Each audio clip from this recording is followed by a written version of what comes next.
किसी जंगल में एक कौवा रहता था। वो हमेशा खुश रहता था क्योंकि उसकी ज्यादा इच्छाएं नहीं थी। वो अपनी जिंदगी से संतुष्ट था।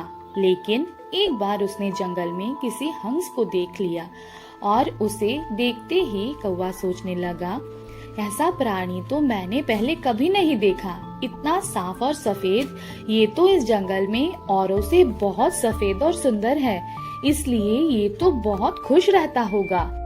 कौवा हंस के पास गया और पूछा, भाई तुम इतनी सुंदर हो, इसलिए तुम बहुत खुश होगे। इस पर हंस ने जवाब दिया, हाँ, मैं पहले बहुत खुश रहता था जब तक मैंने तोते को नहीं देखा था। उसे देखने के बाद से लगता है कि तोता धरती का सबसे सुंदर है। हम दोनों के शरीर का तो एक ही रंग है, लेकिन तोते के शरीर पर दो दो रंग है। उसके गले में लाल रंग का घेरा और वो सुर्ख हरे रंग का था। सच में वो बहुत खूबसूरत था।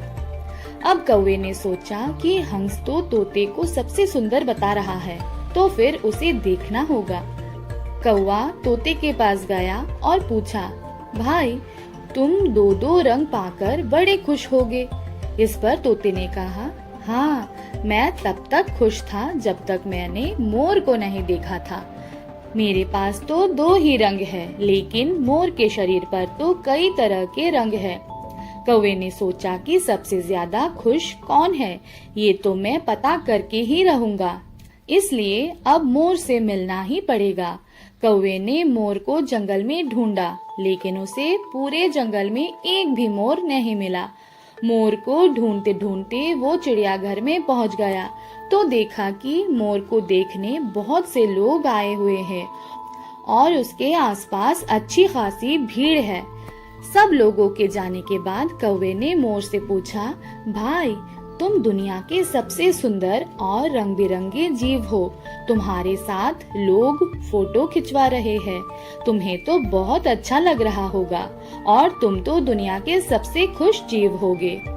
इस पर मोर ने दुखी होते हुए कहा, अगर सुंदर हूँ तो भी क्या फर्क पड़ता है, मुझे लोग चिड़ियाघर में कैद करके रखते हैं, लेकिन तुम्हें तो कोई चिड़ियाघर में कैद करके नहीं रखता और तुम जहाँ चाहो अपनी मर्जी से घूम फिर सकते हो।